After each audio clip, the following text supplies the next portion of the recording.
Let's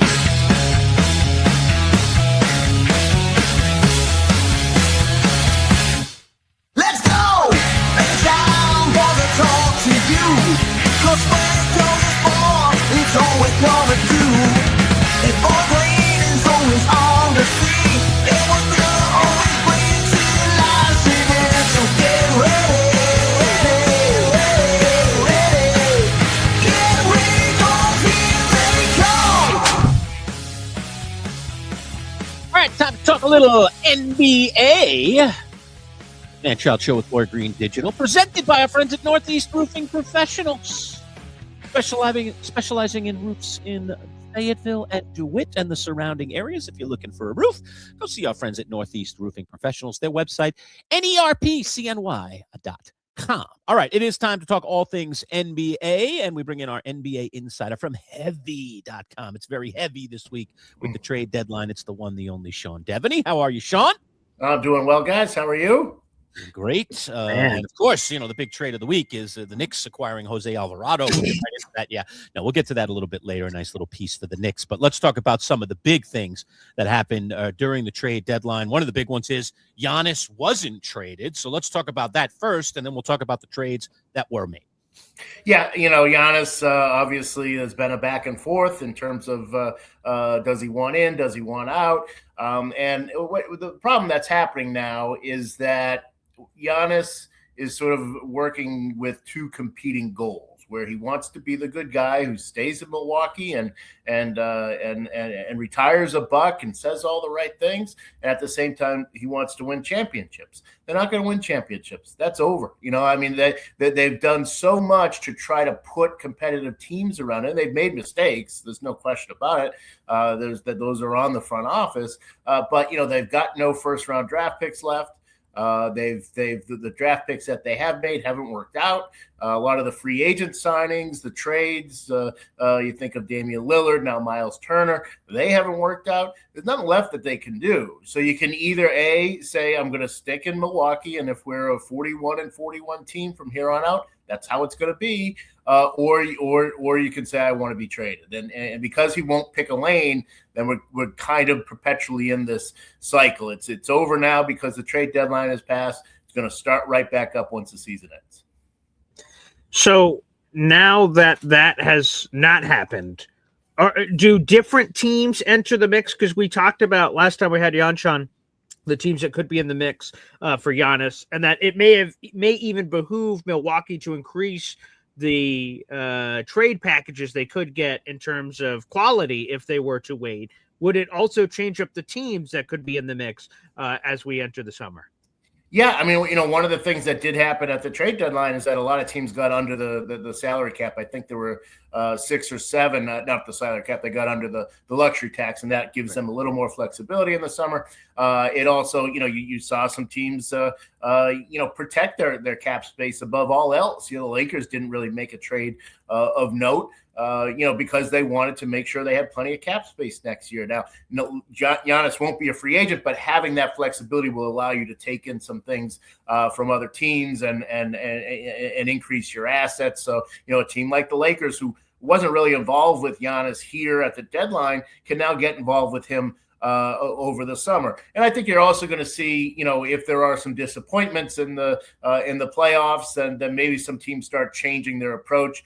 Houston, for example, never really got into the Giannis bidding. Maybe that changes if they go out and they, have a second round exit and don't look very good in the playoffs. And certainly, maybe the Knicks, if the Knicks flame out in the playoffs, maybe they take a pursuit of Giannis a little bit more seriously. So, I think that much can change between now and where we'll be in May.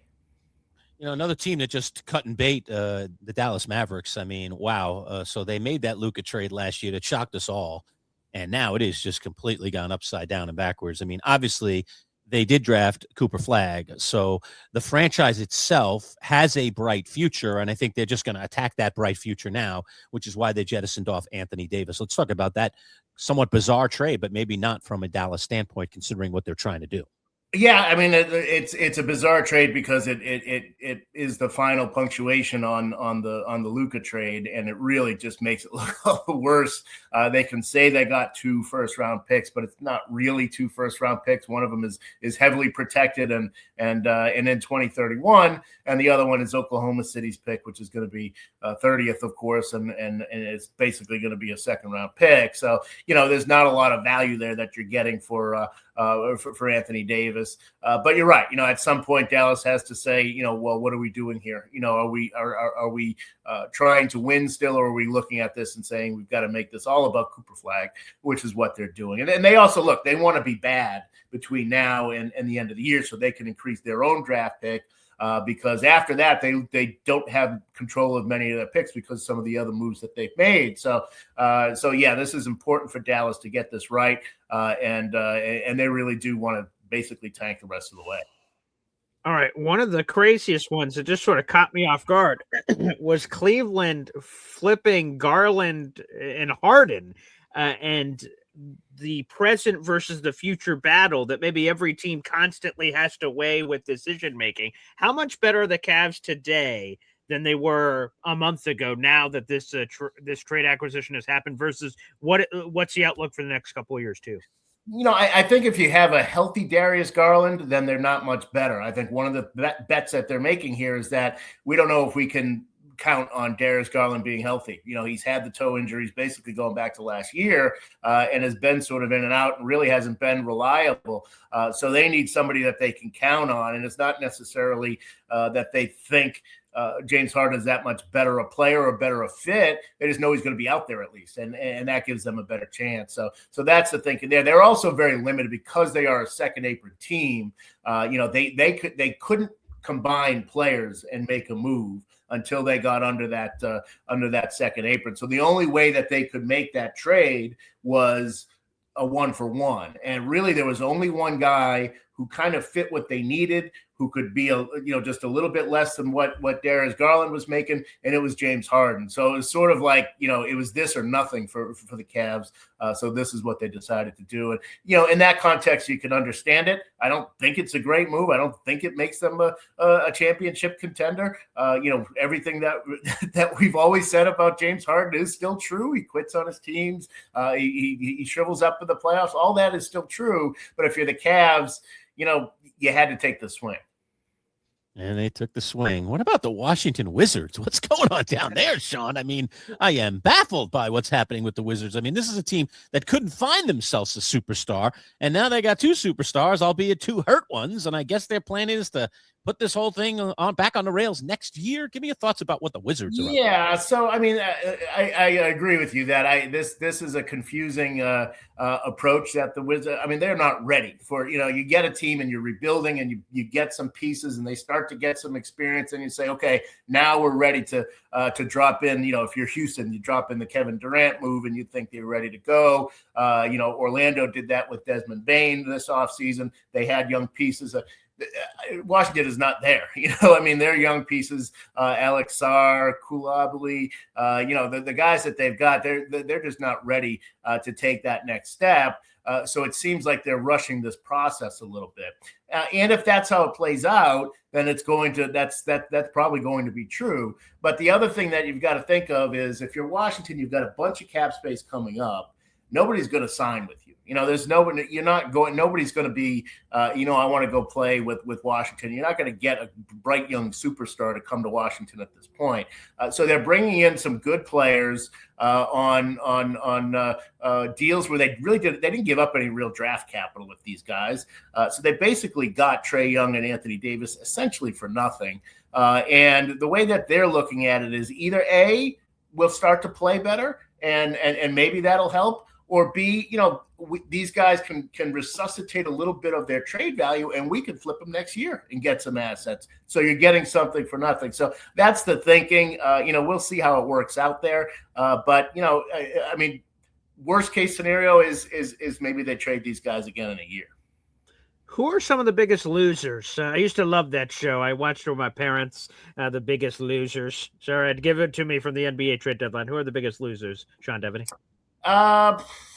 you could go through a bunch of them. I think the Kings certainly came out of this, having made virtually no moves with the team that is miserable every night. They have to take the floor together with Sabonis and DeRozan and Levine. Those guys don't want to play with each other anymore. It was presumed that they would try to give some of those players away, and they really couldn't at the deadline. So I think you'd have to say them. Memphis as well. If you look at what they've done in the last 2 years, where John Morant has been the guy who's kind of tanked their team. So what they did is they traded the two good players that they had, Desmond Bane and Jaren Jackson, and they're still stuck with John Morant. They can't get rid of the guy. So, that's obviously not a good look there. I think you can make a case, look, the Lakers and Rob Pelinka, he's under a lot of pressure there. They've got a new owner. And I don't think the new owner is very impressed with everything that's happened. You go back to that Lakers story with the Genie bus and all the drama. I think that the new owner, Mark Walter, who also owns the Dodgers, he wants to come in there and clean some things up. And the fact that they didn't do anything at the trade deadline and could very well go in and lose in the first round of the playoffs, that's probably going to be it for Rob Pelinka. So I thought he was a guy who was under some pressure heading into the deadline, and the only thing he did was trade away Gabe Vincent. I don't think that's for Luke Kennard. I don't think that's going to save his job. And it does seem that some teams did settle for kind of minor moves. Obviously, my Knicks may be at the front of that table.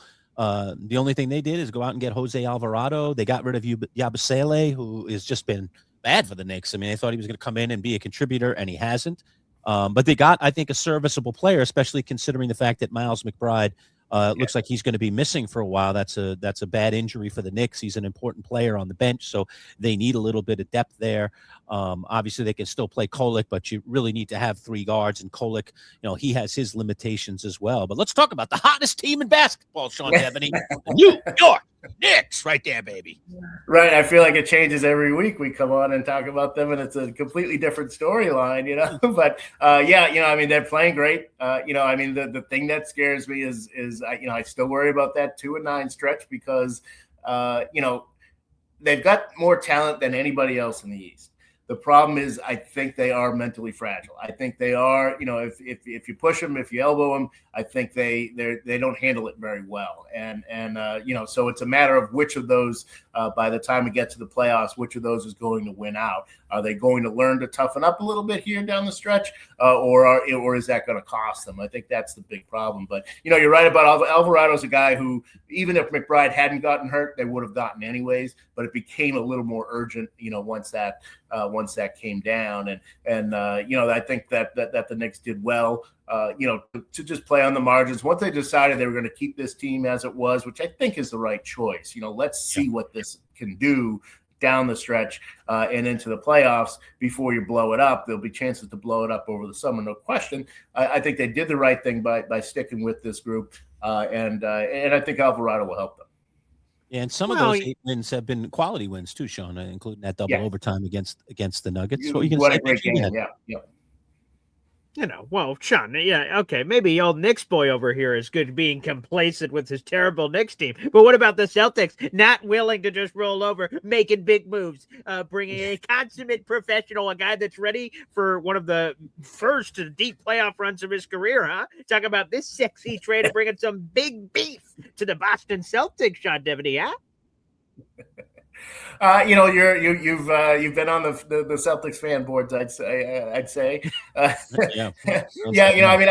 they made that trade, I talked to somebody in the organization, and I was like, well, the idea was that they really like Keita as their name is Keita. They really like him as their starting center, and that they were probably looking more to get a backup. And that's sort of how they view Vucevic. They don't view, he was playing 30 minutes a game in Chicago. It's not going to happen in Boston. He's going to have a much reduced role. He'll probably start sort of like Al Horford, where we'll start and play 20 to 24 minutes, and then Keita will play about the same. They really like Keita, and they don't want to. I think because he's a veteran. And because offensively he can do what he can do, that they'll probably start. They'll probably start with Vucevic, but Keita will still play quite a bit. And they just felt they needed depth at that big man position, and he was really the best guy that they could possibly get. Talking with Sean Bethany from Heavy.com, our NBA insider. I'll let you follow up in just a second, Boy Green. Today's broadcast presented by our friends at Northeast Roofing Professionals. Let's just take 30 seconds to learn a little bit more about our friends at Northeast. Finding the right local roofing company can be tricky. You don't want to hire the wrong roofers, or you could end up spending a fortune on repairs. The pros at Northeast Roofing Professionals can ensure your home is protected by a strong and sturdy roof. Locally owned and operated, over 30 years experience, free estimates, and competitively priced. Don't settle for an inexperienced roofing contractor. Turn to Northeast Roofing Professionals. Discounts for military and first responders. Reach out and let them put a sturdy roof over your head. NERPCNY.com. NERPCNY.com. All right, we are back talking all things NBA. Man-Child Show with Boy Green Digital, presented by Northeast Roofing Professionals. Don't forget to pop that subscribe button. Join our growing army. We also have membership now on our channel. You can become a member. So go to that link right there, youtube.com/@MCShowDigital. Subscribe, and then you can join and help support our channel, and you get all kinds of cool perks. All right, I'll let you make that comment, Boy Green. I'm sorry I stepped on you there a little bit. No, that's all right. I understand why you wanted to, based on what I'm about to say. I don't want to hear any more about the Celtics anyway. So it's another Celtics thing. Let's just move right on. But no, Sean, in today's society, things get said and they get misinterpreted on the show. So I just want to make sure that I heard you perfectly clearly. So, we don't misrepresent. You are saying that the Celtics having this addition of Vucevic now makes them the favorite to win the NBA title this year. Yeah? I didn't hear him say anything even remotely like that. I sort of heard that. He sort of if that's what you heard, then beauty is in the eye of the hearer, I guess. I don't know. Okay. but no, look, I mean, it makes them better. It makes them better. Okay. And Simons had played really well for them, but I think they feel like they can cover up those minutes. And Vucevic will help them in the middle, especially in the playoffs when they're going to need it. Yeah. By the way, Sean, you're talking about the Knicks and toughness. Did you not see Karl Anthony Towns playing with that bandage on the top of his eye? Got stitches in it, got it stitched up, got right back out there. I mean, he was like Rocky, baby. He was exactly. And when I talk about mentally fragile, he's kind of the guy that he's kind of at the top of that food chain, isn't he? But maybe this is the sign that turned the corner.